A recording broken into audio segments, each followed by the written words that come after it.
Good morning, fellow Bitcoiners. I have Veteran HODL, also known as VHODL, his handle on X and elsewhere. He is formerly a service member with the British Army, which I'm very curious to hear about. He's the way I heard about him more was his presence on X and being the author of a techno-thriller, which the book explores themes of surveillance, AI, Bitcoin, and freedom.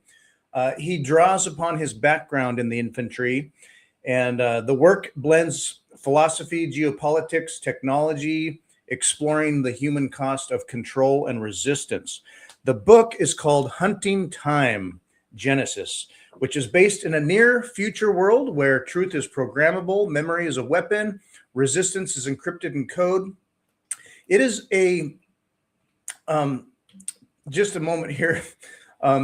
It is a book that I have not read yet, so bear with me while we talk around that, but I'm ordering it today. So it's a haunting exploration of digital sovereignty, generational memory, the fire of cryptographic freedom. And so if you liked the books, these are books that I read a while ago. If you liked 1984, Brave New World, Neuromancer, then this is the kind of story for you. It's defiance and the fight for truth in an age of total surveillance. So welcome to the podcast, Veteran.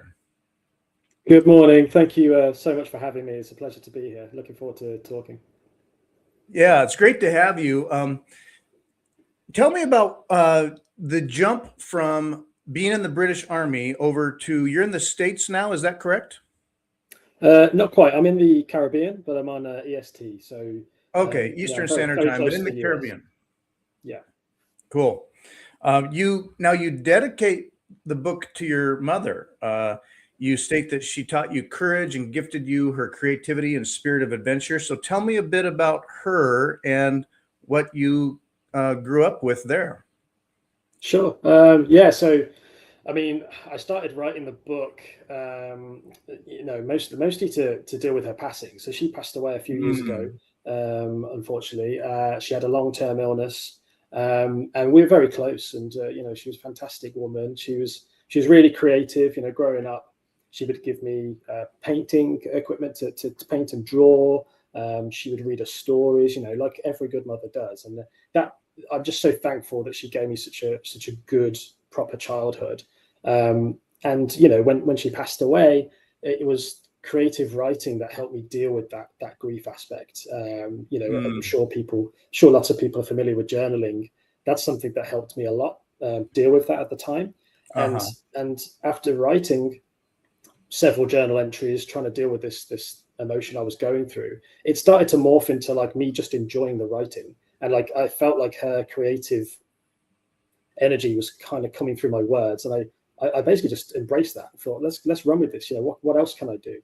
And that's kind of where the book comes from.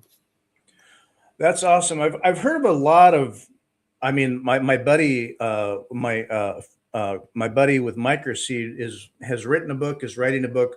And when he gets in that flow state, I mean, another artist has expressed this many times, where you're almost like feeling like you're a conduit, where it's not like you're rationally coming up with the exact things, logically or internally. It's flowing through you. And so you get in that state, and where that inspiration or the creativity comes from is almost like beyond yourself, perhaps. And so, and like you get writer's block, whatever, because you're like almost working too hard, but then you flow and it just comes. And so, where did you start with the inception, if you will, of the idea for the orientation of the tale? Obviously, Bitcoin inspired, informed by your experience in the military, and then where did you come up with the theme, say? Yeah. So so it was the journaling that sparked things off, but it was obviously my exploration of Bitcoin that made me want to write the book itself, and the themes that are contained within it. I was going very deep down the rabbit hole of Bitcoin very quickly during 2020. There was a point where I think every Bitcoiner gets to where they're like, I need more to understand this thing. I don't understand this thing enough. And I think I buried my ego at that point and started exploring articles and corners of the internet I've never even seen. And one such article that really piqued my interest, which resonates with me daily, is Bitcoin is Time by the Gigi. I don't know if you've read it, but it's an incredible piece that really lasted with me. I've listened to podcasts and read, not that one, but other references to, like, people think of the blockchain and the tech that way, but it's a time chain. Satoshi referred to it as a time chain. And yeah, very much it's like, it's a ledger, not just of UTXOs, but it represents time, the way it operates. It's very much time. And then when you think of it in the frame of time, and not just money, but a store of energy and time, it's human energy and time stored up. And it's that epiphany where layer by layer, as you unpeel Bitcoin and you learn the first part and another part and the next step and the next step, it starts to galvanize into this, it's been called metanoia, where it's like this life-shifting, paradigm-shifting, like aha. Yeah. And there's many of those experiences where you're like, oh my goodness, this is so much bigger than like what? Digital cash. So yeah, it hits you. And so it lends itself to things like sci-fi and say a thrilling adventure story. And you're in a near future environment in this book where like, here we are, we're almost just turning that corner with AI, like now. I mean, it just seems like this year, AI was here, AI is coming and growing. And it's just, there's a quickening pace to all these things. It's happening in our face faster and faster. And it's like, hold on or keep up, or where's this heading? There's a double-edged sword to that, isn't there? There absolutely is. And we're all just holding on right now, aren't we? Just waiting for the next major development to come through. But the whole thing is just exponential. It's growing rapidly. It's part of the reason, again, why I wrote the book, because 3 years ago when I started writing it, we were just starting to see the emergence of ChatGPT on the world stage. It began as like quite a basic sort of prompting service. You could ask it to rewrite an email, for instance, or explore a search question that you were looking for. But look at where it is now, and look at what Claude can do, and the coding and everything. Oh, yeah. And I think it's scary, but it's also extraordinarily impressive. And I am an optimist. My book is dystopian, deliberately so. But I think when it comes to fiction, fiction is just a great way to hold up a mirror to human society, culture, and development. And I just enjoy very dark fiction, because you can only have the light if you have the dark, right? You equal and opposite. You have to have one to understand the other. So whereas the book is dystopian and near future and paints like quite a bleak picture, but realistic in my opinion, it's not baseless. I try to write the book in a way that is scarily real. So to get people to think, wow, this could be what's on the horizon here. Maybe we do need to pull our socks up and think harder about how we employ these technologies, right? So that was deliberate. Yeah. You'll hear stories out there now about AI or Claude bots or other things going out there and doing stuff. It's not a far stretch to, I think about navigating that and taking care with that as I dip my toes in the water, and as my own use of AI sort of evolves carefully. As I learn, I know that wreckage occurs, or having been in the military, when you go from where you grew up and your cushioned environment, what you're familiar with, to the unfamiliar, and you see the world.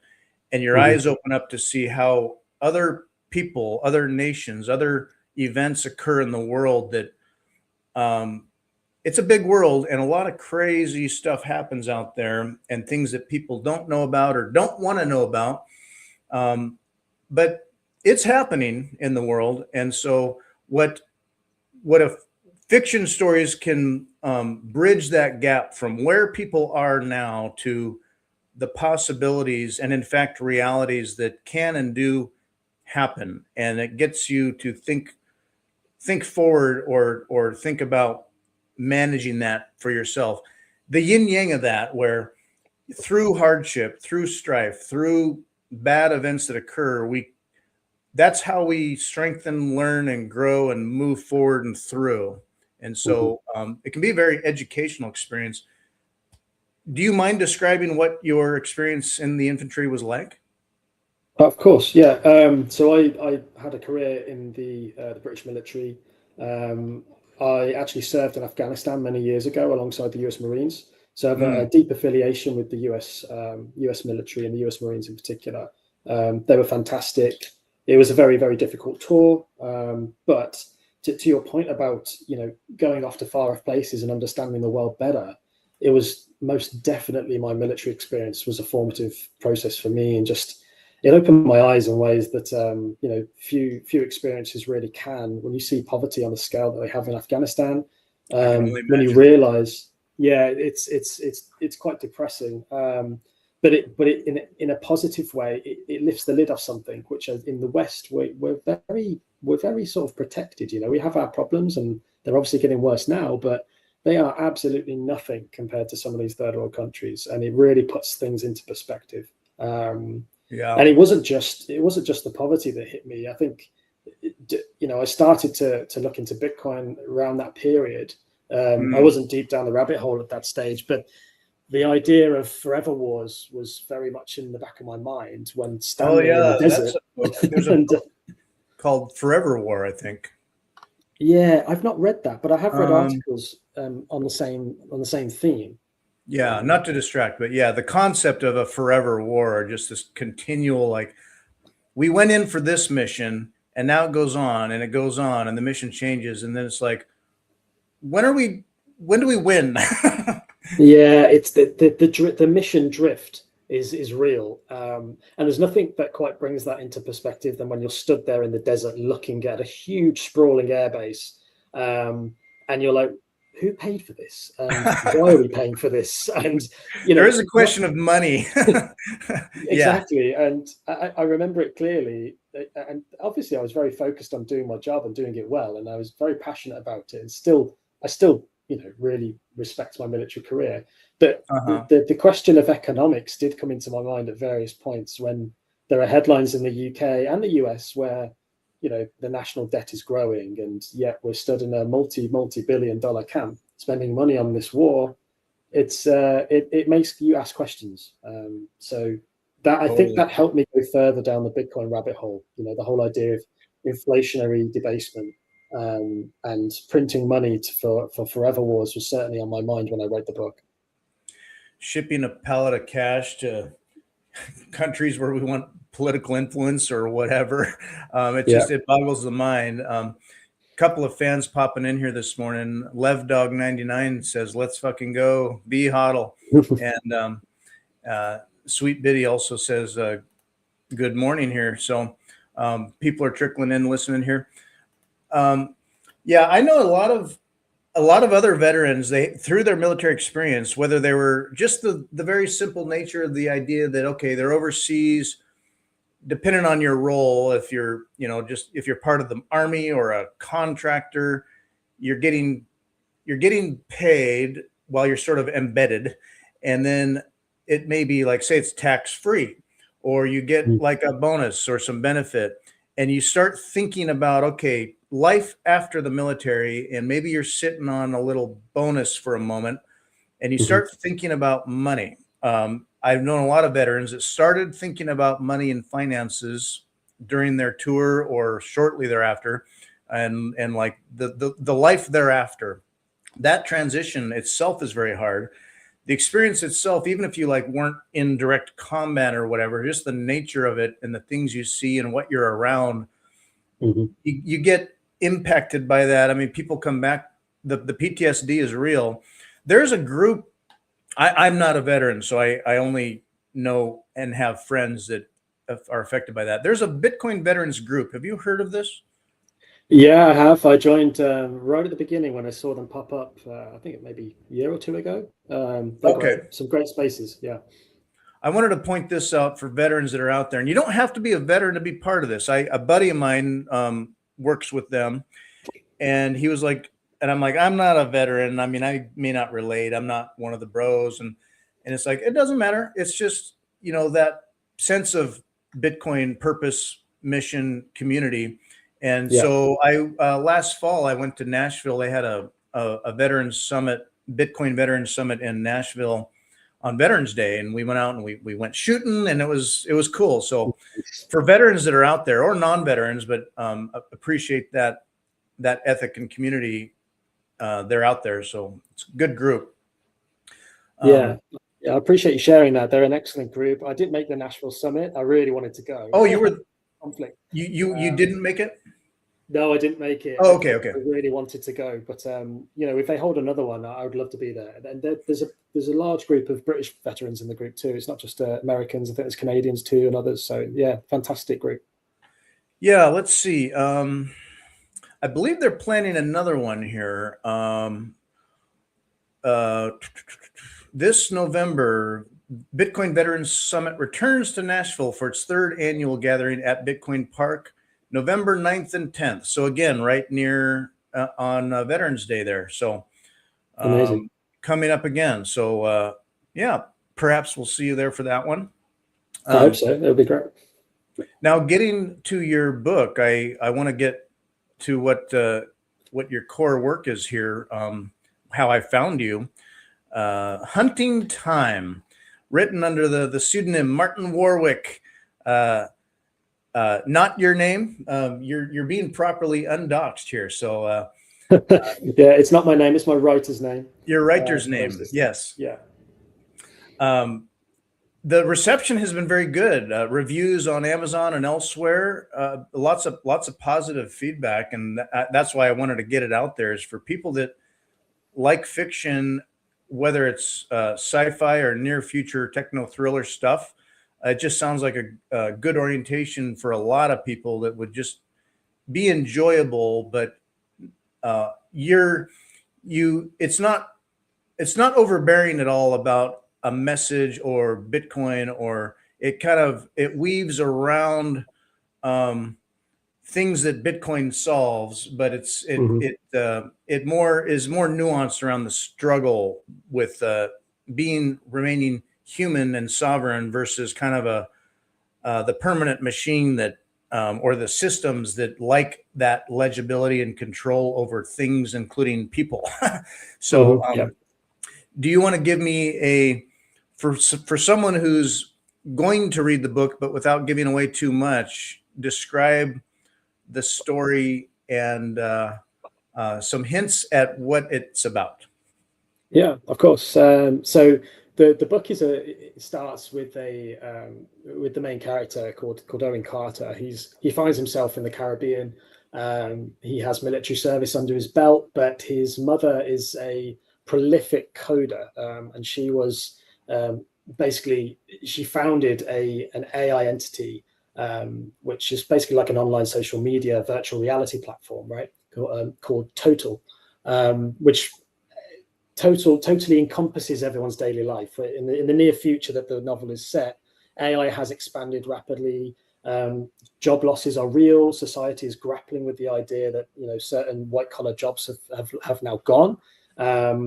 The world is still in strife following the kind of trajectory that we're looking at today, where you have East and Western blocks. You have the East, which has adopted a gold sound money standard, and you have the West, which has gone all in on Bitcoin, led by the United States. Inflation is rampant. Bitcoin is, I do make a price prediction in there. I had to lean on something. So, I mean, I won't spoil what I put that down as, but you can tell me whether you agree or not with my prediction for 2030s. But yeah, we're looking at a society that's deeply fractured.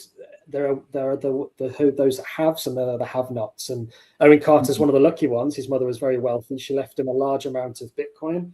And I won't go into the plot details too much from there, but it's essentially about him grappling with what she left him and trying to push back against the totality of the antagonist. We can very much imagine that natural dynamic and drama within. It can be related in economic terms, these these ruptures or events that happen that push and divide humanity in like economically, like the K-shaped economy, where some people benefit and other people slide, or something new comes up and people that are ready and pivot utilize it and take advantage of it, and people that resist and avoid it or just stay stuck and slide. And so a Bitcoin is one of those things where at one level it's going to be a pervasive systemic change broadly, and early movers and innovators like I think fellow plebs like us are doing what we can to get in and get on and make, well, given what Bitcoin is, benefit from that. Even as Bitcoin repairs a whole lot of things, there is some legacy control mechanisms that struggle to hold on to what has always worked for them. And therein is conflict. Now, at some levels, they have to like bend the knee, or they try to build their walled gardens and maneuver people away from, say, sovereignty or self-custody. There's going to be a lot of interesting dramas that really will occur in that way. Governments grappling with avoiding it, fighting it, controlling it, and then ultimately they can't. As long as Bitcoin remains decentralized and secure, the idea might be that there will be flagellations among, say, states, even as individuals can simply use technology and cryptography to just do stuff. And hopefully more and more people awaken to that and take advantage of that and just take that step. So it lends itself right into ideas like in your book. Yeah, and the whole concept of Bitcoin as freedom technology is very much at the heart of the book. So the plot goes forwards into basically what is a insurgency in Thailand. And again, I won't give too much away there, but it's very much interwoven. They need the Bitcoin to survive, essentially. Their resistance movement against oppressive forces depends on Bitcoin transactions to provide the equipment, the weaponry, the support that they need to hold the line. And Owen, as the main character, becomes very much a part of that, and his legacy becomes very much a part of that too. So again, that's grounded in reality. You have the Ukraine war in Europe right now. You know, from the very start, there were very interesting signs that Bitcoin was being used to support the Ukrainian effort. You had soldiers with QR codes on their backs. So in the war footage, people could scan the QR code and send a direct donation to that soldier. I mean, that is mind-bending stuff when it comes to, you know, geopolitical pressures. So we're in a very, very rapidly changing world, and I wanted to weave some of that into the novel. Awesome. Bruno says awesome. And Sweet Biddy says a mix of In Time. It's a movie, which it's a great movie if you haven't seen it. Interesting. Wall-E and Hunger Games coming to a city near you. I guess we'll see. I really hope. I feel like Bitcoin being hope. I really hope for a golden age. I think that Bitcoin could rise the tide, lift all boats, and just sort of make things better in the world, even for people that don't get off zero or are no coiners through their life. They may just notice that maybe the landscape gets better, but that's not going to come without a fight or a conflict for sure. Being in the military, I mean, I guess what I imagine when you go to the military and you start seeing the world and you start seeing how that system works and the dynamics going on and the nature of some of the gritty reality there, you start to become aware of geopolitical things, or just coming to understandings or hearing mission briefing stuff about the strategy here, the strategy there, how it fits, how this makes sense. What you alluded to describing your book a bit, it parallels what I think appears to be happening out there, where you see China and the BRICS nations and Asia, Russia, leaning on gold more for like a gold-backed, trusted paper intermediary thing, but having a currency separate from the legacy world reserve currency. It would appear, I know there's a lot of the word crypto thrown into the current administration in America, but it's crypto, but America seems to be leaning more towards, and perhaps with stable coins, the crypto thing, although ultimately I think Bitcoin is what does it, as well as wanting to be a leader in AI. I can see these big nation states in this competitive resource capture game. They're grappling over monetary systems at one level and tech on another with AI. And what that's doing to, the average citizen, someone who got to get up and put their pants on and go to work, is that, China kind of took a lot of the factory blue collar jobs and put pressure on, at least in America, with the trade, it kind of took away a lot of that industry. And now with AI, there's a similar threat going on with white collar jobs, people feeling the threat of AI impacting white collar jobs. And so there's like these vectors coming in that are going to impact people's lives. And where that goes, I don't know. But the potential government solution might be things like, I think of UBI. And then how do you do UBI? Well, you need a digital currency, and that's going to be a CBDC. And then we need digital ID. And it kind of leads us towards this highly legible, control freaky kind of a world. Alluded to in Biddy's references to the movies and books. Video games. So there's that, and then also social strata, where people who have escaped or whether they found Bitcoin or they were previously established, you're at one level, and for everyone else who just isn't paying attention or just riding the tide, you could get sucked into something dystopian. So where do you lean more in terms of the future? Is it there's hope and there's dystopia? Is it going to be a yin yang mix for a while, or what do you see coming? So, I mean, I am an optimist, and I repeat that a lot because I think people can assume that somehow maybe a veteran who's been in combat has like maybe a negative view of the world, and I actually don't. I think Bitcoin, when I discovered it, proved to me that there is technology there that allows people to preserve their freedom, allows them to store their time in a perfect vessel, to fight back in a peaceful insurgency, I like to call it, against government-led inflation. And people never change, right? So you look at Greek mythology, you look at Roman myths and legends, you look at stories through the ages. A lot of the time, the same golden threads are there of heroes and slaying dragons, for instance, and they have deeper meaning of like you stand strong and victory will prevail type thing. I think at the end of the day, people never change, which means if you're a realist about this, where this is all heading, where Bitcoin is going to take us, where AI is going to take us, then it will get us to a place where life becomes much easier. The deflationary effect of technology has always made our lives easier. I mean, we're talking to each other right now over the internet, and this would just not have been possible 30 years ago, right? Yeah. What a luxury this is to have a great chat this morning, and just talk about the world. I love it. But that's because technology has deflationary effects on our lives and makes our lives better. And I too think that AI and Bitcoin will do exactly the same. But the only problem is in between all that is human nature, and human nature never changes. And we love to fight each other. We get greedy. Wars will never stop, in my opinion. They may reduce, and I'm quite a supporter of Jason Lowery's work. If you've read his Soft War piece. I wanted to bring that up, Soft War. Yeah. It's an excellent book.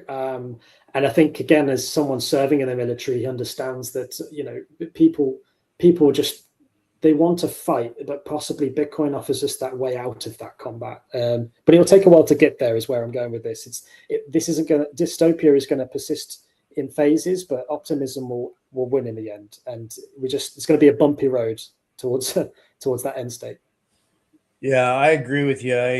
I think that's the way it rolls. I'm curious to see where Jason Lowery goes. Like he wrote his book, and then it was available, and he was able to talk about it, and then he couldn't, and the book was kind of hard to find.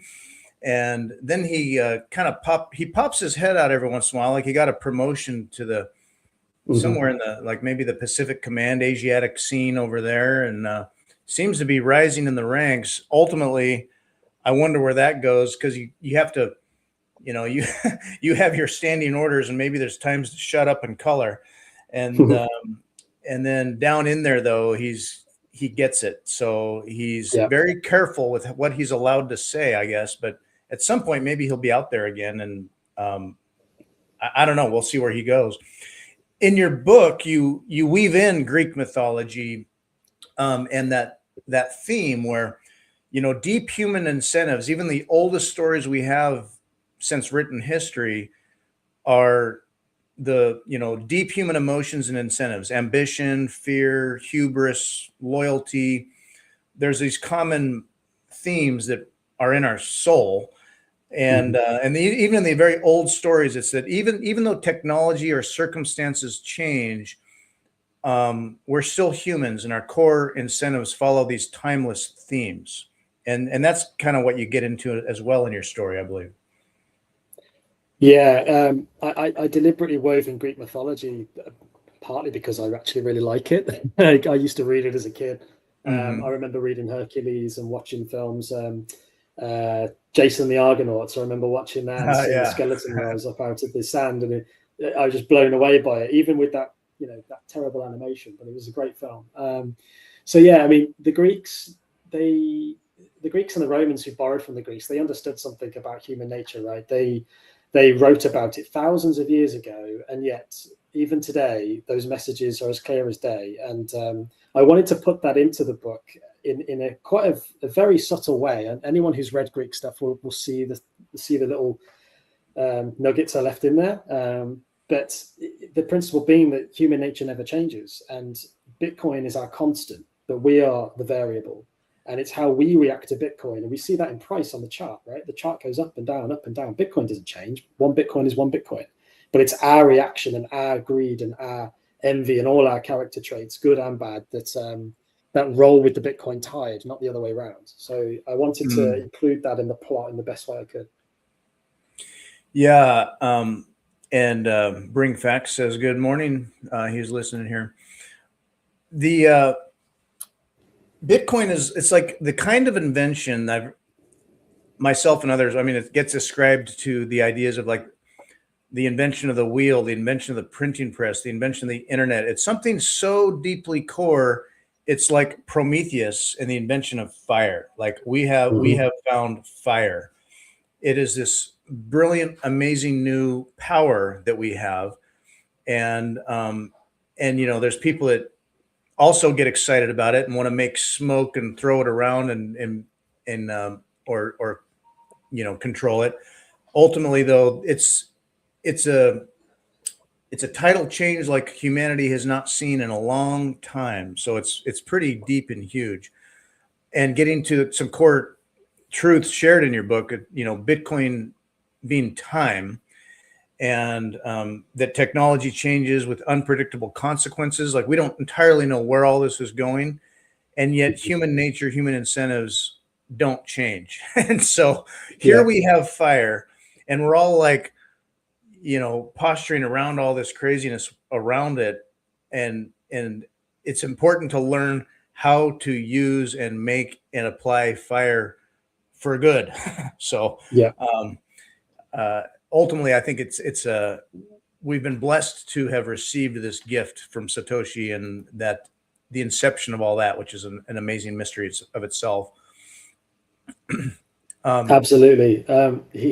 Satoshi did leave us the gift of Promethean fire, and the symbology of that is very much in the imagery within the book. But the whole thing with Prometheus is that he was sort of tortured daily, right? You know, as an eagle, I think it was. He came to eat his liver every day, and graphic visuals, right? But the whole idea of technology being it's the gift, but it's also sort of a curse, because with technology, as we're seeing with AI, you know, AI offers us a bright, optimistic, fantastic future where a machine can do all these amazing things like cure disease and create better machines, maybe help us explore the solar system, for instance. But at the same time, and again, this is why I wanted to reflect on this in my book, is that, technology is a double-edged sword, and it can be used for nefarious purposes too. And the idea that Prometheus was punished for stealing it, but also got punished daily by the eagle, sort of represents that idea that you got to be careful with these technologies. It was a gift from the gods, and you play with fire, you get burned. In the most simple way you can put it. Yeah, like with this power comes responsibility, and part of doing Bitcoin well is inherently taking that responsibility too. So, like, as much as I encourage people to, as I orange pill or educate, and I want people to, get off zero, take self-custody, run a node, do all these things. With that, you have to be kind of careful and deliberate as you educate, that you don't want to get people over their skis and wrecked, because it's sort of like, it's a lot of times it's like helping people wake up, but also take some responsibility with this stuff. Like, it's important to take responsibility and not just rely on perpetually trusted third parties or your government or whatever. Not that those entities won't exist and you'll have a foot in both worlds, sure. But if more and more of yourself can become sovereign or take on those responsibilities, you're freeing yourself.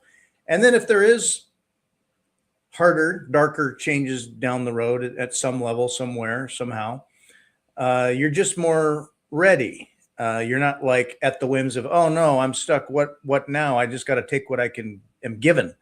It's like, no, you have your own foundation. So it's very liberating.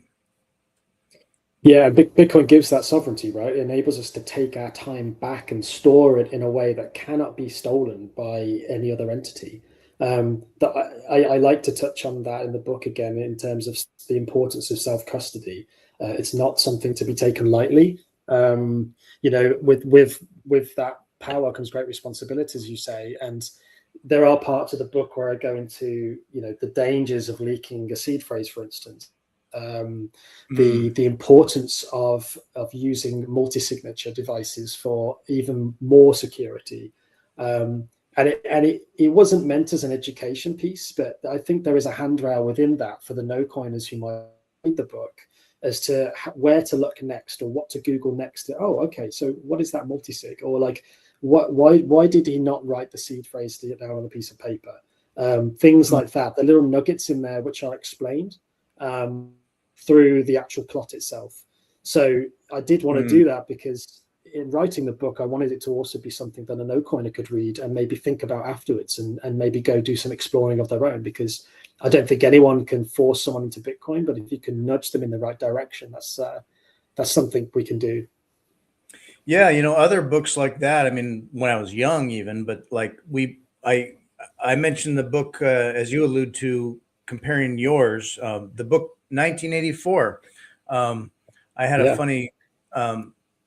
funny graphic up that, let's see. Here we go.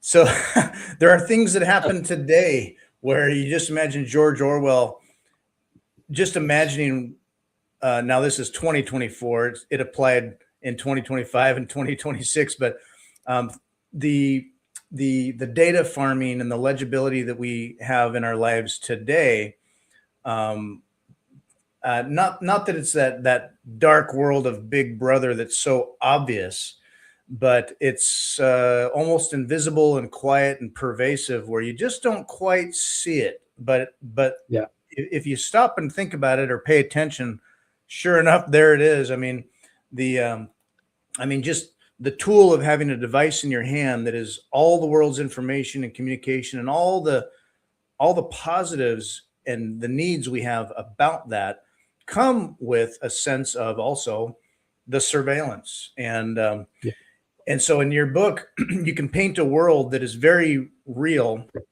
and is just near future, where people say someone's not into Bitcoin or isn't aware much of Bitcoin, but they can see like this world that there's this existential sort of angst feeling. They can't quite pin it down. It's often framed as politics or left versus right, and like the big game, if you will. but it's deeper than that. And like it's that quote, there is no red, there is no blue, there is the state and there is you. Not to be so stark about it, but the sense that, hey, there is momentum in forces that have existed for a long time that are rolling along with the historically directionally consistent way. So how do we manage that? How do we, you're not going to go in and fix that system. That kind of is a force of nature of its own. But individually, person by person, you yourself can free yourself. So, but 1984 was one of those books that long before I was thinking much about money at all, it was a paradigm that was painted that for me, it set me on a direction in my mind of like, oh, I can start to see just politics differently or human psychology differently. People like their comfort or their a path that's kind of paved before them and they don't have to work so hard at it. They just kind of can follow a herd. We choose the easy path. Our brains make shortcuts. And so it's human nature also to kind of fit in and get along and be lazy. When I think of Britain, there's often kind of a culture of, polite, getting along, very positive values. And that can lend itself to being farmed, maybe. So now, culturally growing up, how has your life changed? What role Orwell was British, right? That's right. Yeah. When you grew up, was Orwell in the fixture of minds there, or culturally, how would you say in Britain, your values shifted as you grew up, or what planted seeds in your mind that made you ready for where you are today? George Orwell was a fantastic author, and it is scary, as you allude to, that some of what he's written is starting to come true. So he was a visionary in that sense. One of his best quotes, I think, is, "In a time of universal deceit, telling the truth is a revolutionary act." And that was something that sat with me. I think that's so powerful when you take that quote and then put Bitcoin as the truth in there. The one constant that is completely untouchable, decentralized, and not able to be messed with. That's why stepping out the system, adopting Bitcoin as a sovereign individual becomes your revolutionary act in an age of deceit. And I think he got it. He got Bitcoin before Bitcoin was even a thing, right? That's what's so impressive about Orwell. And I read his books when I was a teenager at school. Culturally in the UK, we read his books in school. It's not part of the curriculum, but it's like recommended reading. Animal Farm is a very good one. Oh yes, that's another good one. I actually read that first, and for me that was probably the most formative. The idea of the collapse of communism and capitalism versus communism. The pigs become basically the communist leaders of a corrupt state, right, on the farm. And again, it's crazy how real that becomes and how relevant it becomes in the late 90s and going forwards. He is a pinnacle of British fiction writers, and his stuff is definitely woven into my novel as well.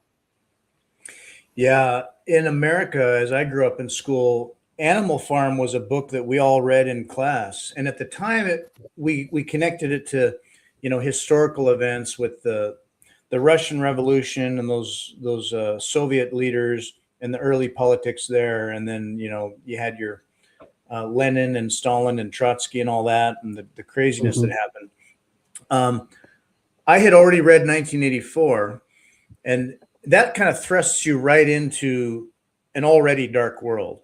With Animal Farm, even though it's an allegory with animals in a farm, it's like weirdly more tragic because you see this freedom revolution, if you will, and like a happy new world for the animals with good ethics and all the right things. And then you see that evolve toward the same old masters and what ends up happening with the horse when he gets shipped off. And I literally felt so emotional about that. I was like, oh my gosh, it was like, does history rhyme in this way? Like, I see it now. But Yeah. anyway, it's a weird, tragic story, but such a good one. What a visionary that Orwell was. Yeah. And then additionally, Brave New World. William, no, this was Aldous Huxley. That gets into social strata, like that people, like almost like a caste system, if you will. There's like just basically it's over time it's what worked, it's what was practical, and that there's just basically tiers to people, and you're under a plan. People are born in their place, and that's their role. You're an alpha or a beta or a gamma or whatever you may be. Not a lot of room for what you'd call the sigma in a wolf pack. There's the alpha and the beta, and then the sigma. A lot of Bitcoiners are probably like the sigma type of wolf, where you're kind of independent, going to do your own thing. You're not going to follow the pack all the time, but you're adjacent and a little aloof, and you navigate it, and you're kind of free. But Brave New World was like social strata, and also keeping people sort of basically happy enough, distracted enough. Don't stop and think about it too hard. It is what it is. You have a role. Do your role. We take care of you. So yeah. Bitcoin does something unique against that. I mean, all these novels, what they have in common is you're essentially looking at a top-down system seeking power over individuals, right? But what Bitcoin allows us to do is actually it gives the individual their power back. So I think what's happened, and it probably began with like the internet and TCP/IP and the birth of cryptography. Mm-hmm. Those technologies which fed into Bitcoin, they've provided something to the individual for the first time in history, and that just wasn't possible before. So I think the dystopian writing that you get from Orwell and others back in the 50s, they were in an age where the New World Order was established. But where was that going at that time? They probably couldn't project out where that was going to end well, because the system became the all powerful. The Western system became all powerful after the collapse of Germany after World War II. And then that was clearly evolving into a very state-orientated world. And the dystopian vision of that, to use the yin and yang, the best way for a fiction novelist to view where bad things could go is take a state-down approach that they knew in the real world, but make it bad. And that's why I think all those novels have in common this idea of top-down. And where Bitcoin upends that is its individual power given back. So we're entering a new era where, for the first time, we have that Promethean fire, the ability to protect ourselves and step away. And there are lots of works now discussing how does the state survive in the world going forward. Balaji's does a great job of this with the Network State book he wrote. And there are plenty of others that are exploring the idea of the state as we know it, starting to fracture really into like very individualistic city-state type ideas. El Salvador is one example where you have a very small country that is able to grow itself rapidly using technology and leaning into Bitcoin and AI in a good way that can give its own people their sovereignty back. Right. But it takes strong leaders and strong decisions to make that happen. So yeah, we're living in interesting times right now. Yeah, you went to El Salvador and wrote part of your book while you were down there, or had time to think about it while you were there, right? That's right. Yeah, I went in 2023.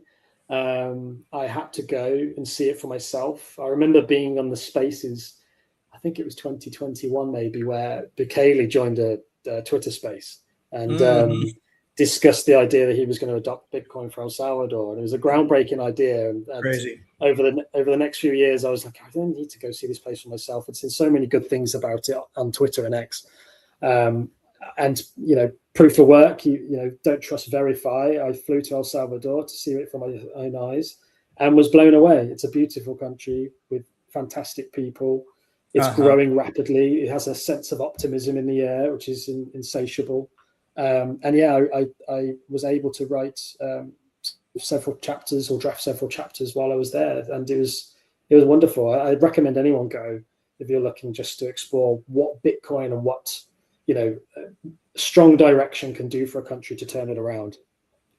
It's an amazing transformation that's happening. The very the very freedom that they fought for and achieved was one miracle, or I don't want to say miracle, but basically following the right formula with a great leader. And I was down there in January, my first time. And again, I mean, yeah, just amazing people, humble and hardworking and pure. Just the culture of it. I mean, having reason to love and respect their president, and very law abiding for reasons, but that sense of quality human incentives, I guess I'd call it. But yeah, it wasn't until I'd heard things about it and it was like, okay, I gotta see it. And so, and it's like, it's not until you're there that it can kind of, but yeah, just being there, the environment was amazing. The vibe, the energy, what you see getting built and what is coming. There's so much opportunity. And what I hope is that is a model, and it's happening now, but other nations that are looking at El Salvador and then looking at what they're dealing with in like just Guatemala, Costa Rica, Mexico right now. It's like time to make a decision about this kind of stuff, people. There are positive models to follow. And when you're in El Salvador, excuse me, when I first told coworkers and even family that I was going to go to El Salvador, there was an initial reaction of like, El Salvador, like that's dangerous, or like, okay, what, they've been stable for just a few years now? Well, yeah, like hardcore, seriously, very doing very well. Like it's very permanent. And so that fixes in, and I just hope that model percolates throughout the world. But not that it's easy, but I think it's infectious because it's like choosing what works, basically, and Bitcoin being part of that's amazing. Yeah, it's just a fantastic place, and the fact that people are able to go there now and freely explore it is just wonderful. And there's a small nod to El Salvador in my book, in that other nations nearby, as you allude to, are looking at it with a little bit of jealousy, I think, in that El Salvador was able to do something very impressive very quickly as a small nation. And you have its neighbors want to do the same. I have Honduran friends, for instance, who talk daily about the hope that they get a Bukele one day, because they want it. They want it. But state systems are very sticky. And going back to what we talked about in terms of the bumpy road, these things don't happen overnight. I think El Salvador was in a very, very niche position in that it could act fast and do things quickly. There aren't many states in the world that can do that. And you look at places like the UK and the US, for instance, that are very literally embedded into the Western previous world order. They can't untangle that easily. So that's why it will be a bumpy road in terms of adopting better systems that will be more prosperous for the future. Yeah. The book took you about 3 years to write. I mean, I've not written a book, but I can just sort of well imagine that, you've got the vision and you start putting together the tangible ideas, and then the writing process and the drafting, the rewriting. What was that like? Well, this is the first book you've written, right? Yeah, this is my first book. Yes, it took 3 years, and I have to say, I absolutely loved it. But it was an extremely difficult challenge. I think when you get your teeth into something like writing a novel, there are way more issues that you don't realize until you started, right? It's kind of like you're discovering the issues as you write, such as plot, consistency. I think writing a novel that actually has time as its backbone made it extra complicated, because every time I referenced the date or time, I had to go triple check that was correct. Otherwise, the whole thing would fall apart. So yes, lots of spreadsheets, lots of scraps of paper and drawings and notes and organization. Long nights. Yeah, you have to be. But it was a really enjoyable process. And obviously traveling to El Salvador helped me with that. Traveling and just life experience in general helped me write the book. There's a lot of me on the pages. People who know me would see that explicitly. But for those who read it, I do hope that the emotional and personal side comes through, because as many writers say, I don't think a good book can be a good book without the writer leaving themselves on the page, because the reader needs to have a sense of like humanity within that. And yeah, I like to feel like I was able to do that with Hunting Time. Yeah, I mean, some of the best stories, script writers, people who make movies, things like that. I mean, you can make canned stuff by following formulas and things, but the best rich stuff is through life experience. And when you've had a life experience, and then after all that, decide to apply it creatively, you're drawing from not just things you can conceptualize, but things that you know and can play with and make very real with emotions, and so you're able to apply that.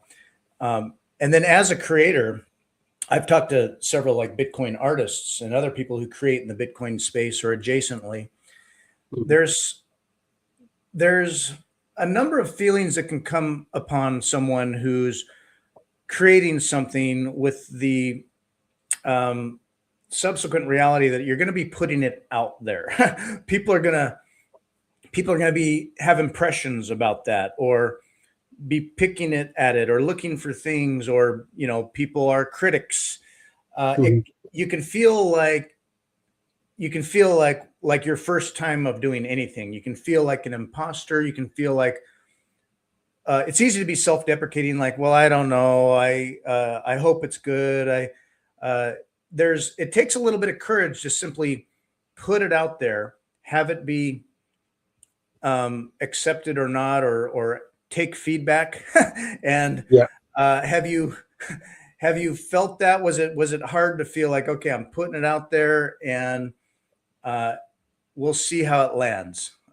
Yeah, pretty much. I mean, I don't think I was ever nervous. I was more nervous on the day I released this book than I was standing in Afghanistan. Put it that way. Oh wow! There's something very unique about putting yourself on a page and sharing it with the world, but in a good way.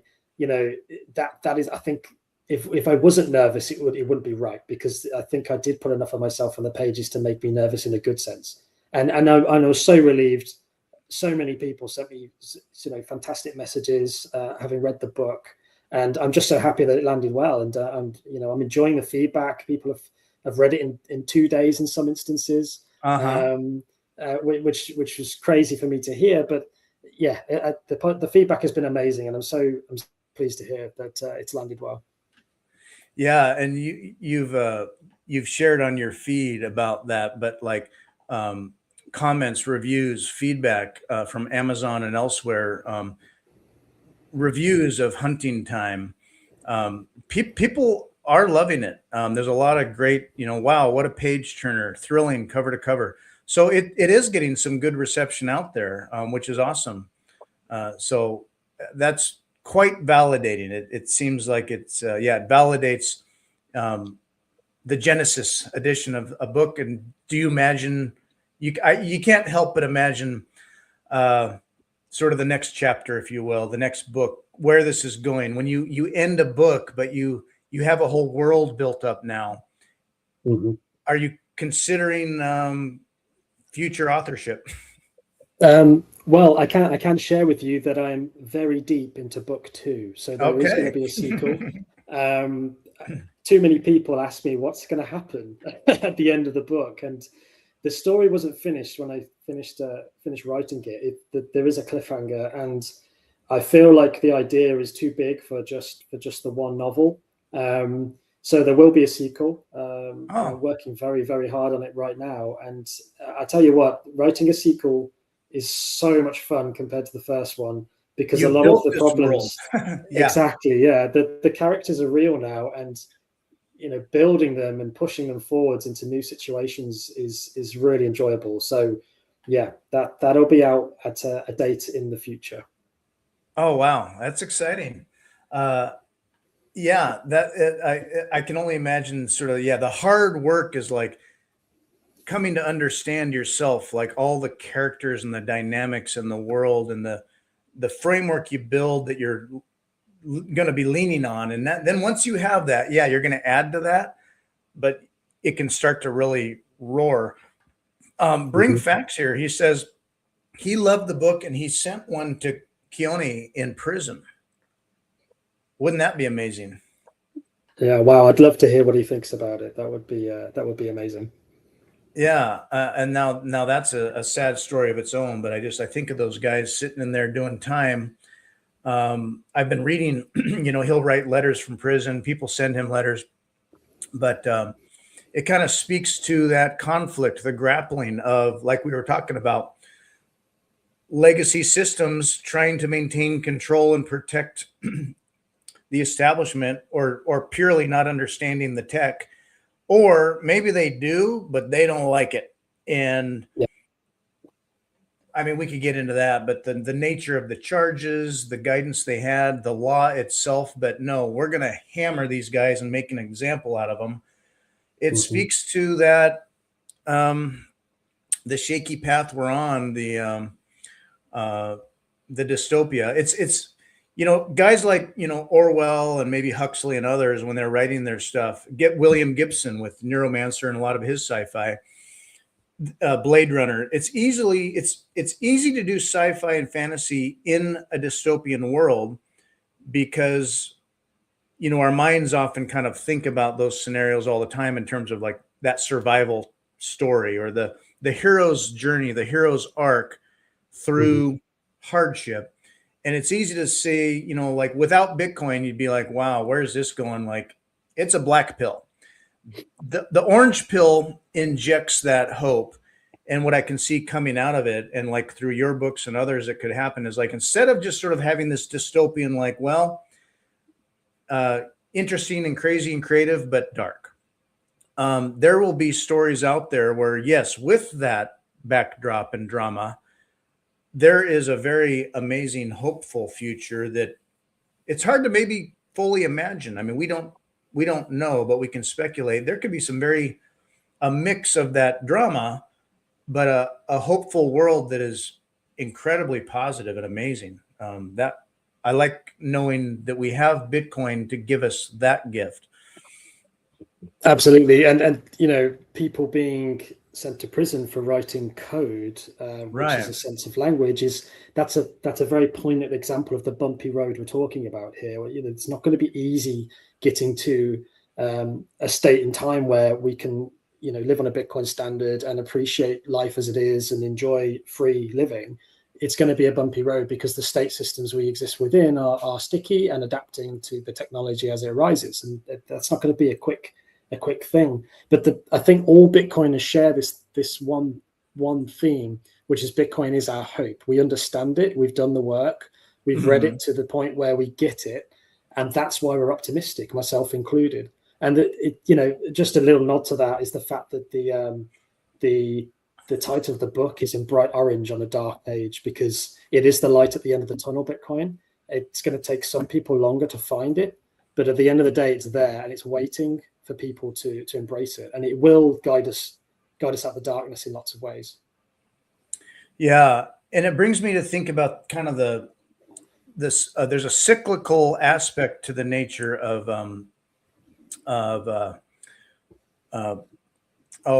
human nature and change and strife and struggle. Let's see. Oh yeah, I have it here. Let me bring this up. So there's this idea of the fourth turning. I think you're familiar with that and have alluded to that. What do you think of this whole idea? We're in this fourth turning. It's been represented on a graph here where it's kind of either an alignment or a dissonance between the supply versus human societal demand for order. And so and I've spoken to this before, but does this connect with you and maybe the theme of some of your work or your life experience and what we're facing here in the future with Bitcoin, where like coming out of World War II, there was both a high supply and a demand for order, and sort of things made sense. Here's who we are. We have this identity, and we're fixing the world. And then that supply of control remained through the Cold War, and then kind of has waned with what things we see now. Whereas societally, with the boomers and stuff, there was that earlier social revolt and discarding of old paradigms. So that changed more quickly. And then growing up in the 80s and 90s, there was this kind of sense that I mean, not that they weren't there. There's the deep state and all, but in your world, it felt like things are cool. Things we got kind of a, hard people made good times, and we were in this realm of like freedom and good economy stuff going on, purely fiat, but still, things were like good when there was sort of a low demand and a low pressure of control or order.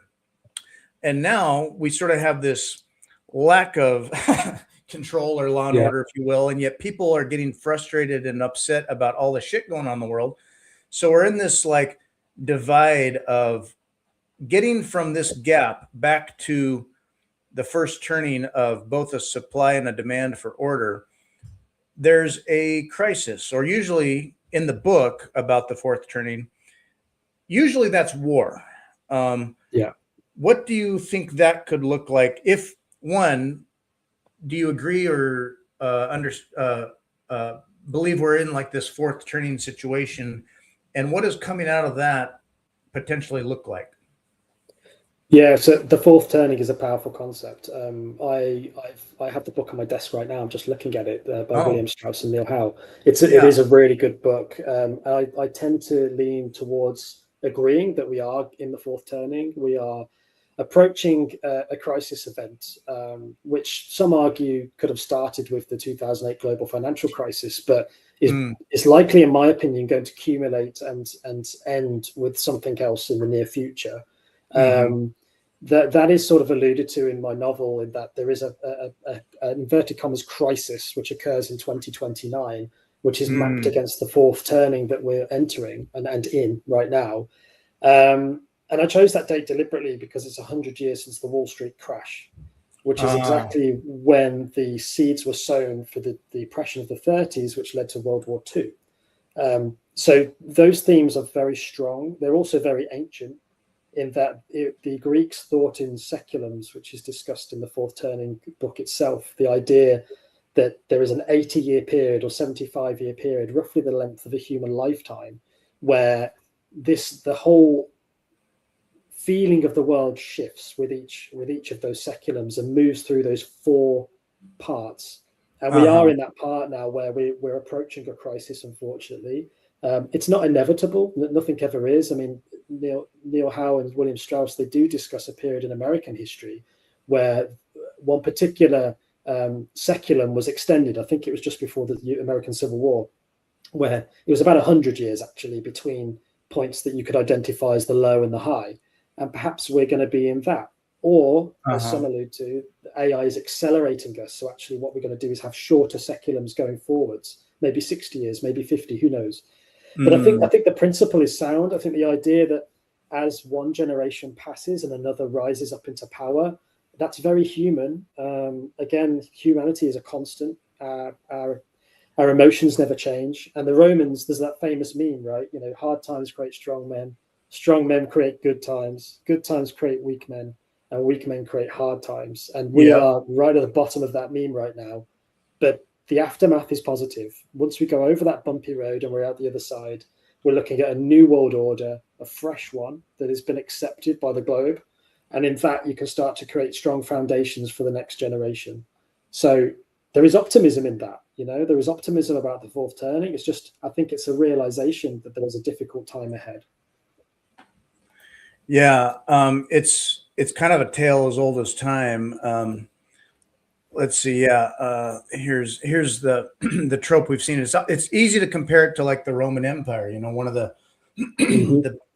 the biggest vast empires that grew, and we have such a documented history about that. But it's kind of this exactly. And I juxtapose a couple of feelings I have about this, where like I totally at one level feel like we're grappling with this, we are here spot where you can see it everywhere. You see kids that feel left behind, don't have a purpose. There's no cohesive identity or whether that, not to say that should be like national, but just as people, it's kind of like, I don't know, the world's complicated. I mean, what do you want? it's hard to know where that goes. I feel like, without people willing to stand up and fight for what's right, like what Bukele did, we have people today who maybe aren't capable of doing that. And on the other hand, you've through your time in the military, there you see the way other people in other nations live their lives. There are times where I can say, as bad or hard and weird as things can be, here I am in my life, and I've got, a daytime fiat salt mining job. And I'll, not to make this too simple of a trope, but if I had a hard day or I'm feeling just kind of spent, or I spent a little too much time doom scrolling or whatever, I'll say, you know what? This hard day that I had is the kind of a life and the kind of a day that a lot of people in the world would dream of having. So I'm still kind of insulated or safe and relatively happy. We can easily get caught up in negative thinking, or like, oh, things are bad. Even as in some ways it's a grind, it's hard, it's a bumpy road, but things are like getting better, just on a slow pace, perhaps. It brings me to an idea that Bitcoin fixes stuff. Bitcoin fixes this. When we look at the idea of the fourth turning, this gap that we see here on the right, where there's this crisis that usually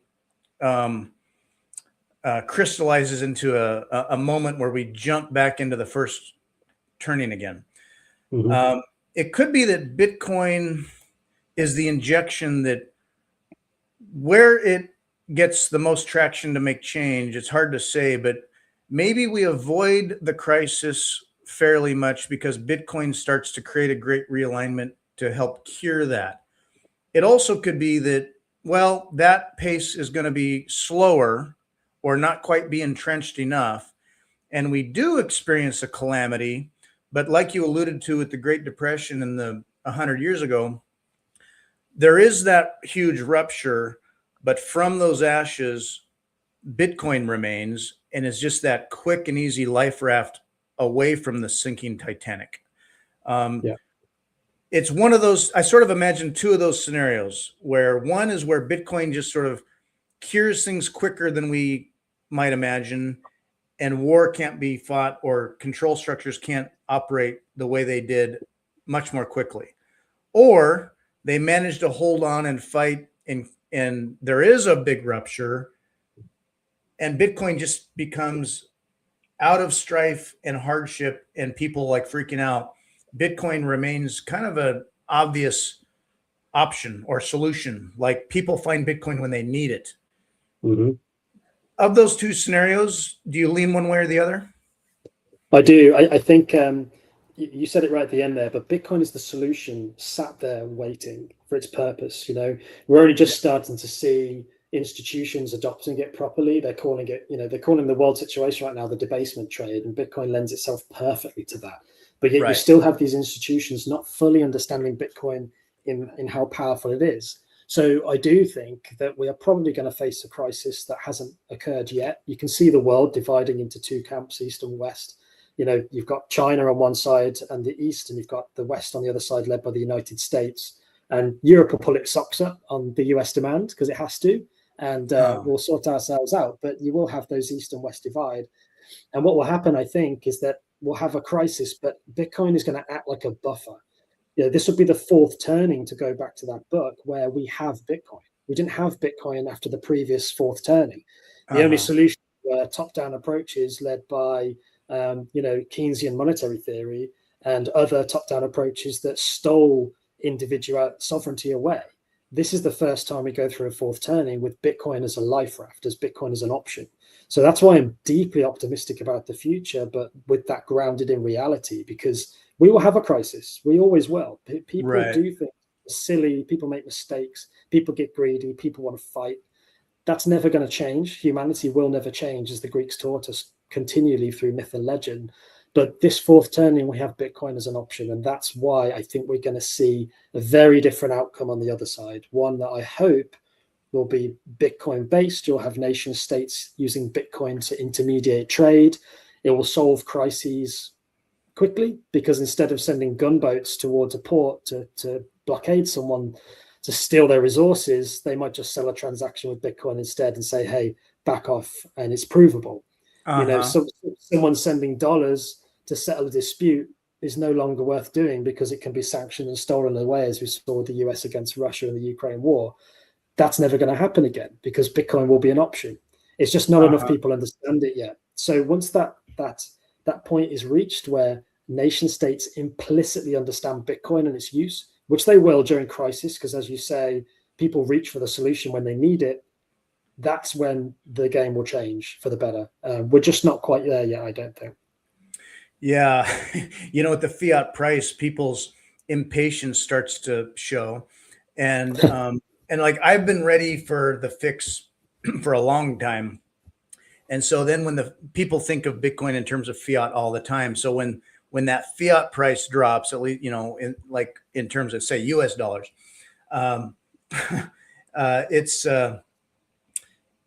it's basically what I feel is like Bitcoin remains, and yet is just simply spring loaded and ready to fill that gap. And then how suddenly will be the gradually then suddenly thing. I think it becomes a kind of a suddenly thing. It's just that the time frame of things is often more patient than I am. Like, I've been ready. I can see it coming. I'm just waiting for it to happen. I feel like this spring, perhaps, I mean, the money printer is going to roar. They got to figure out the economy. There's AI and all the things. AI going hand in hand with Bitcoin, and seeing Bitcoin as the electronic money of the future. Yeah. So all of this push and pressure, Bitcoin, I feel like, is going to fill that need and is going to pop. And then fiat's going to, as it steadily dies, could perhaps suddenly die. And then Bitcoin remains. So yeah, when and how that happens, I don't know. But yeah, Bitcoin will be there, and Bitcoin's going to fix it. Now, I would hope that's, in some sense, I want it to happen sooner. But whatever direction it takes, I think the ultimate reality is that it is a better world, and that Bitcoin makes it so. And yeah, how that plays out, I don't know. But I try to pay attention, but it's a big world. The part of what could drive it too, back to Jason Lowery's soft war, is that nations don't want to be last or maybe even third, and start to create that kind of an arms race in stored time and energy, or they see it as that asset.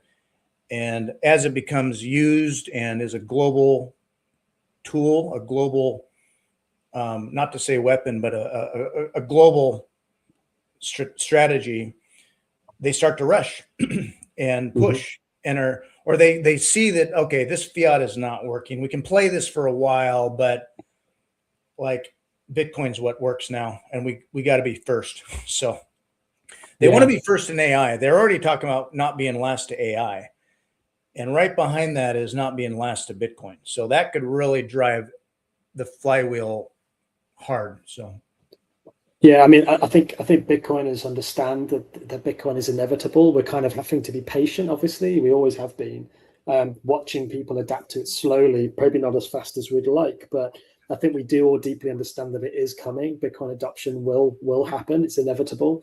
The idea that AI will use Bitcoin is obvious to me. I think there is no, why would an artificial intelligence trust a human-based ledger that can be changed in reality by the stroke of a pen? It just doesn't make any sense. An artificial intelligence is going to want a digital ledger that it can reference directly in cyberspace to check that a transaction has actually happened. So it's also not going to trust shitcoins, right? Because it's not going to trust any coin that is controlled by a human at the center. It's going to want a decentralized time chain based money. So Bitcoin is the obvious choice for AI. And as you say, like, going forwards, with AI being the rush right now, Bitcoin's taking a bit of a backseat. I know we have the Bitcoin president right now, but AI is front and center. I think once people realize that AI is going to demand, in fact, Bitcoin to make our lives easier. If I want an AI running my life, I do want to give it control of some Bitcoin, a small wallet with resources, so it can do the things I want it to do. Why not? That's maybe the optimistic future we're looking at, where a personal assistant is booking me flights, is purchasing a new computer, or sending money to friends and relatives overseas as I see fit on my direction using Bitcoin Lightning rails. That would be amazing, but we're not there yet. So the future is definitely bright. I think just once enough people understand the implications of AI partnered with Bitcoin, that's when the penny, money pun intended, but it will drop, and people will finally realize, right, there'll be this aha moment on a global scale. I think we're just very early, and we just have to be patient and keep working hard and keep stacking sats while prices are this low. Yeah, for Bitcoiners who've been in it for a while, it feels like, man, when do we turn that corner? But we are still so early, and Lightning as a protocol layer is growing very quickly. The number of transactions is growing. The size of capable transactions is growing. And not just any more human driven, like humans deliberately doing that themselves. There's stories, more and more stories going out there where AI or these bots on their own are trying to figure out things, and they're setting up their own Lightning nodes and channels and using Lightning and Bitcoin because they're just trying to get stuff done and do stuff. And like, well, there's the answer there. It's not some controlled human thing. It's a protocol. It just works. Yeah. So use that. Yeah, absolutely. Yeah, our time is Becoming precious, right? When we can get to a stage where we can use AI to do mundane tasks for us, I'm all for it. I would much rather be hiking in the hills, going skiing in the mountains, than sitting at a laptop booking a travel itinerary and buying groceries. Like, if an AI can do that for me while I'm out on the slopes, amazing. So this is the future we're heading into. Jeff Booth was another big influence on me, and his book Price of Tomorrow is fantastic. Yeah. He alludes to these ideas that our life is going to get so much better, but we don't live in a system currently that allows it, because we live in an inflationary system, monetary system. Contrived inflation, yeah. Contrived, and it's stealing our time through inflation. So the future is there and waiting. It's just like, we just need to be patient is where it ends up. Yeah. And getting to a natural order of, I mean, you think about the tech and the capability of people these days, like the natural state would be deflationary, and how it's not been tremendously deflationary is purely through theft. So stealing our time. And so getting back to time, part of your thoughts about Bitcoin and time, when you had a personal loss, maybe that was your mom, you thought about wishing you'd had more time with them, right? It was a consideration of having time, how you use your time, the time you have with your loved ones and people you care about, and that time, our own time, is often the commodity. It's farmed through engagement and fiat job stuff, but it's not just money. Time, human time, is really kind of the capital involved here. So it's a different frame on, people see Bitcoin as, oh yeah, numbers and UTXOs and transactions, but the store of it, really, it's that pure energy and time. That's what created the value that's in those digits. So absolutely, there's nothing quite like personal loss to focus yourself on the importance of time. When you have time, someone taken away forever, and you're reminded of mortality, which we all are, it's a very human trait. It really focuses your attention on what you do with your own time going forward. So going through that at the same time, I was very much going down the rabbit hole with Bitcoin, was a powerful parallel, because Bitcoin is the first technology that allows us to store our time in a sealed device that can travel through the ages. I can give Bitcoin to my son that I save today, and it won't change. I could give him one Bitcoin, save it now in a wallet hidden away, and then long after I'm gone, as long as he's remembered the phrase or recovered it, he can then take my proof of work, my labor, convert it into Bitcoin and use it. And that's why Bitcoin is so special. It's far more than money. It is time itself. It's a way of transporting legacy through time, like time travel.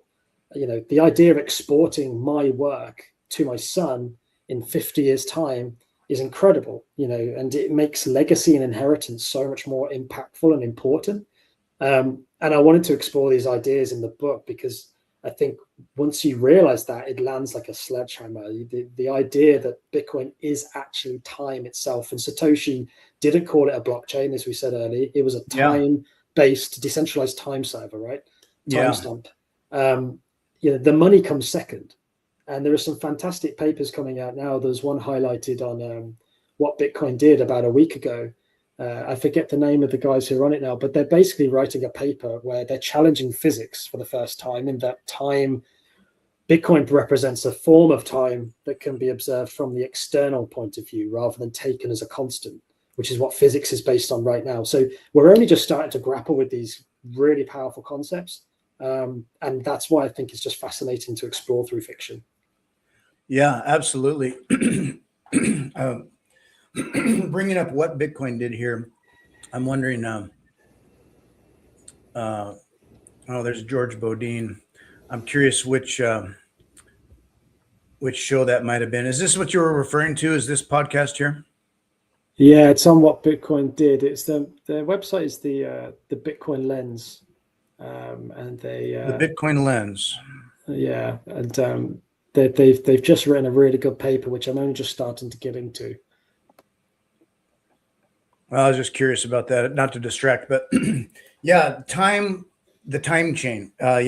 When I found Bitcoin, it took a little while, but it got me thinking about those things where as it gets into you, you start to look at your time differently. Or I'd be at my regular fiat job, and I'd be thinking about the value of my time, where I'm putting my focus and my time and my energy. And a lot of people start to reevaluate things at a lot of levels, at a deep level, where you're at work and you're kind of going, okay, what am I doing? What is my purpose? What could I be doing? And you start to think about that, and then you can kind of unstuck yourself. Like, instead of kind of feeling, well, I'll just look for that next better fiat job, or, well, I don't really have a lot of options. I just do what I do, and I work so hard, and it is what it is. And I get home exhausted, and I put on the TV, and I just got to sleep, and then it's back to the grind again. And it sort of can unstick yourself, find your personal agency, and start to consider, like, no, we have one life here, and we're here now. And I want to be engaged and awake and paying attention and putting energy into it, and then getting energy out of that. And it shifts your whole frame of mind about, what are you doing? Who are you? Yeah. Why are you here?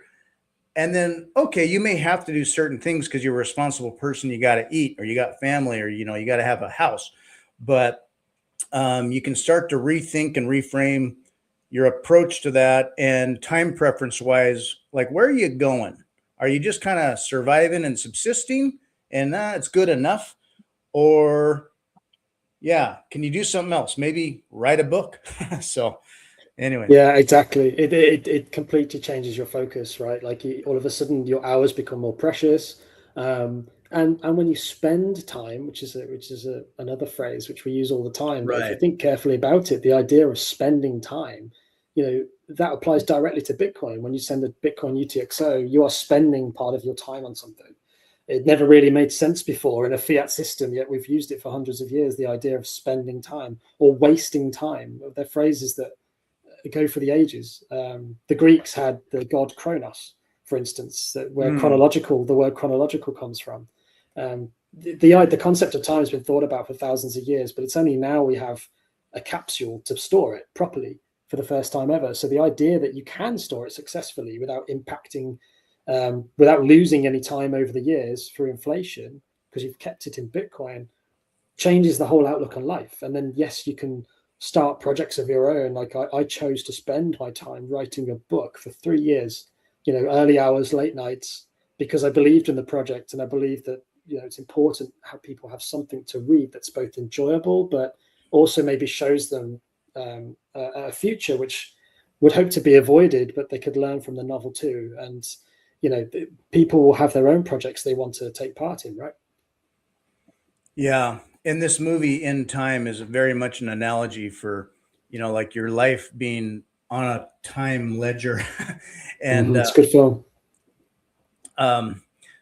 Now bring facts brings up real quick here. Another aside. If we talk about, time travel, I went on a journey yesterday on a podcast about some of the metaphysical paranormal stuff. So he says, half an hour ago, Michael Sullivan made a post about how writing a book is a form of time travel. Bitcoin itself is writing a digital book, a digital ledger. How in writing your book, did you have any time warps yourself?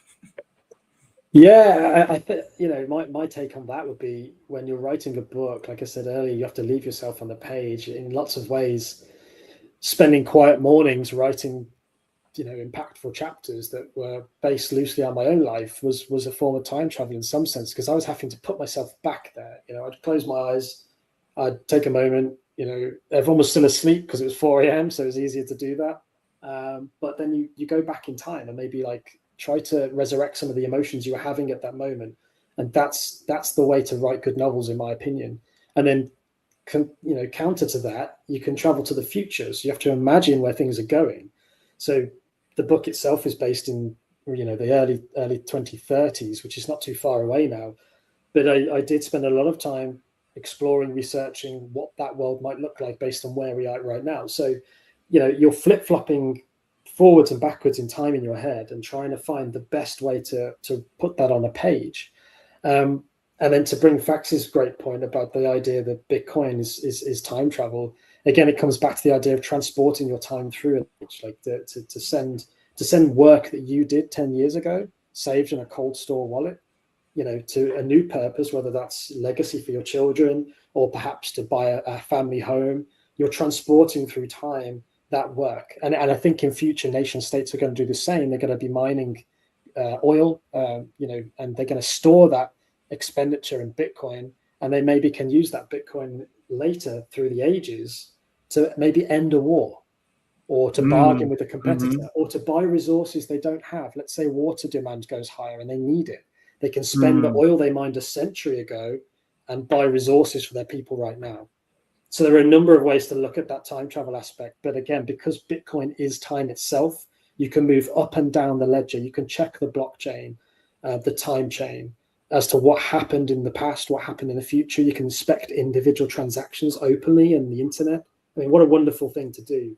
Yeah, Bitcoin one day will become the entire history of humanity's transactions in one piece of code, which I just find extraordinary. It's amazing. And the rest, as we say, is future. And Bitcoin changes that fundamental rule that it cannot be stolen. So, if you've collected it, earned it, custodied it, it's not like, oh, we mined gold, we mined precious minerals, we pumped oil. We got to protect that. We got to move it physically. We got to secure it. We got to do all these things. And then we invade a country, and what do? We take their oil, or we take their gold, we take their oil, whatever. We implant corporations, we get them on a central bank. That's not the same game anymore. It's like, oh, what are we going to take their Bitcoin? If they've done it right, no, we can't just go do that in the same way. So it changes the resource, the competitive resource capture game in that regard. And then, Bitcoin can become that mechanism by which, we can't just do that. So it becomes more of a bargaining chip, or, if you're sitting on a stack of Bitcoin, it's like, how about we talk about this or work something out, versus what you're going to come in and take what, So anyway. Yeah, to reflect on Jason Lowry's thing again, the use of force becomes impossible against Bitcoin.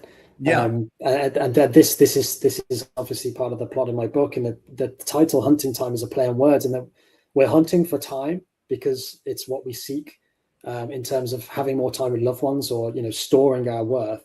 But also, there are characters in the book that are hunting for that Bitcoin itself. And the use of force becomes something that doesn't work when you come up against Bitcoin. So there's an interesting dynamic there. Interesting. I can't wait to read it. So here's what I'm going to do. So, okay. You can go to huntingtimenovel.com, read more about the book, read about the author, and a bit about what you might be looking forward to. There's a button here, buy on Amazon. You go to Amazon. You can go to Amazon and search for Hunting Time Genesis, author, pseudonym, Martin Warwick. Comes right up in Amazon.